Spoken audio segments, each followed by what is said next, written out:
Bonjour, alors aujourd'hui nous allons traiter de différents cas un petit peu particuliers liés au mode mathématique, liés aux formules, liés aux fonctions.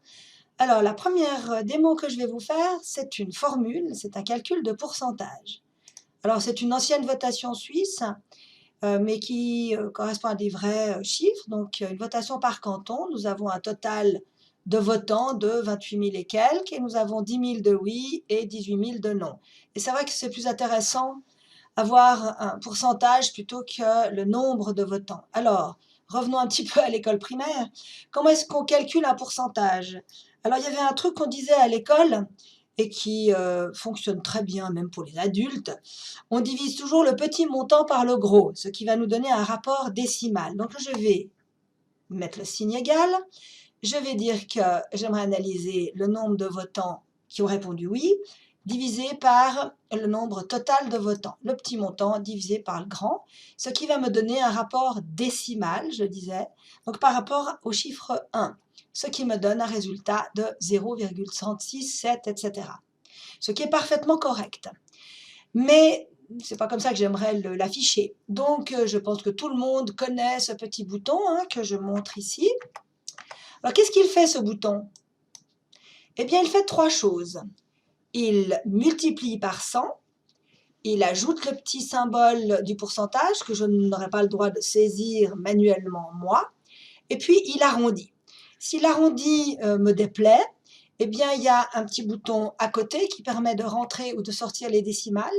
Ici, la fobule va nous dire qu'il va sortir les décimales, ajouter une décimale, et je peux récupérer comme ça un chiffre qui me conviendrait plus au niveau visuel.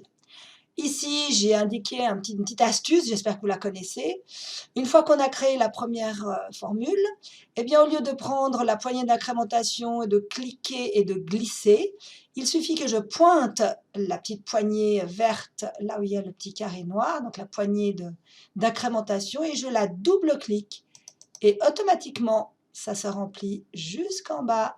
C'est assez génial ça, surtout quand il y a 3000 lignes dans une liste.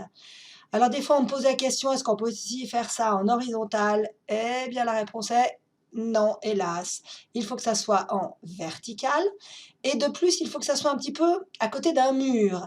C'est-à-dire que dans la partie ici à gauche, ou parfois aussi à droite, s'il y a, surtout ici à gauche, s'il y a à un moment donné une cellule vide, eh bien, la magie s'arrête, ça se remplit jusqu'à cette cellule, et puis après, il faut la reprendre. Mais si on a un beau mur bien rempli, waouh, ça va jusqu'au fond d'un seul coup et c'est très agréable. Certains me disent, mais moi je ne fais pas comme ça le pourcentage, je fais comme vous.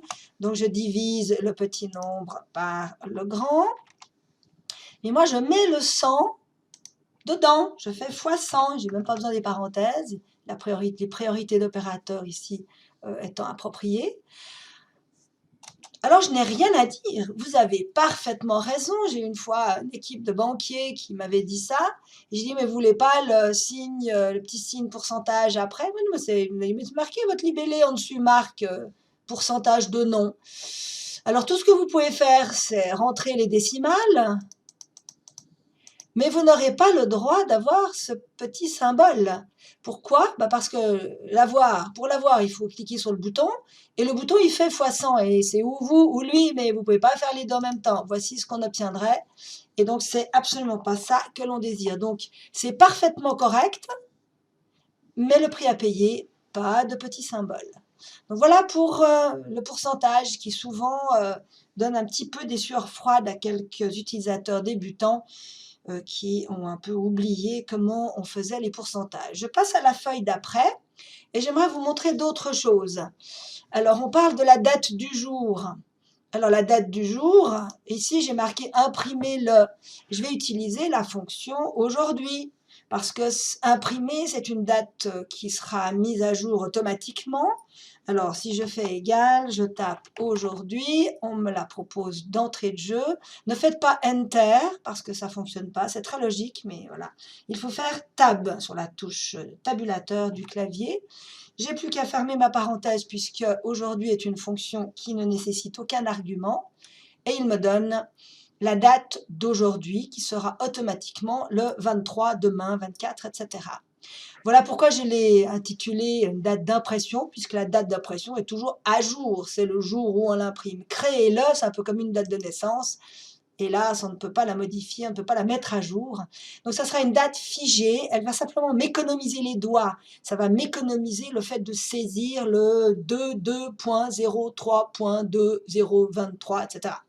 Alors j'ai marqué que le raccourci clavier, c'est CTRL plus. Alors le raccourci, c'est CTRL plus point virgule. Mais sur nos claviers suisses romands, le point virgule étant le petit symbole du dessus, il faudra bien passer par la touche de majuscule. Voilà pourquoi sur nos claviers, on fait CTRL, Maj ou CTRL Shift, point virgule. Ça me donne automatiquement la date dans les bons paramètres, avec le point, la barre oblique si nécessaire, etc. Ça me donne la date d'aujourd'hui. Mais il est évident que pour l'éternité, eh bien, cette cellule affichera le 22. Et pas de 23, 24, etc. Pas de mise à jour automatique. Mais selon ce que l'on veut afficher, l'un et l'autre, c'est juste royal, c'est ce que nous avons besoin.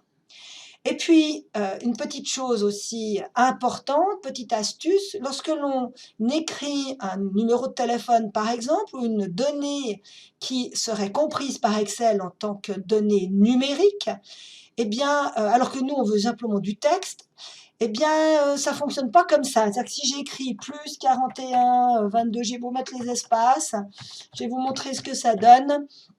79, 35, il trouve que c'est un peu idiot, il me dit que nous avons détecté une erreur, et je suis obligée de dire oui.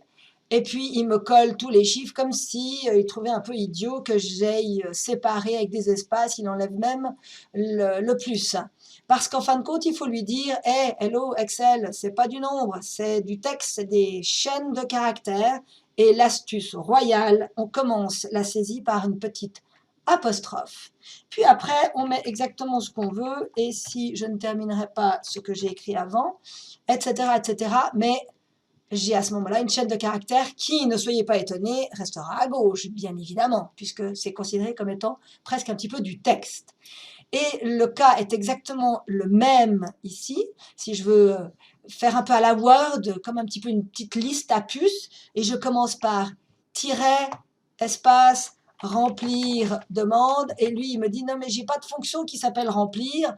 Et puis, si je fais Enter ou Retour, il me dit « J'ai pas trouvé le nom de ta fonction ». De nouveau, petite apostrophe, et après je mets mon tiret, remplir, demande, et à ce moment-là, tout va très bien, Madame la Marquise. Voilà, j'ai fait un petit peu plus long que d'habitude, on arrive à 8 minutes au lieu des 4, 5 habituels. Voilà des petites astuces liées quand même plus ou moins au monde mathématique. Et puis au tuto suivant. Allez, bye bye!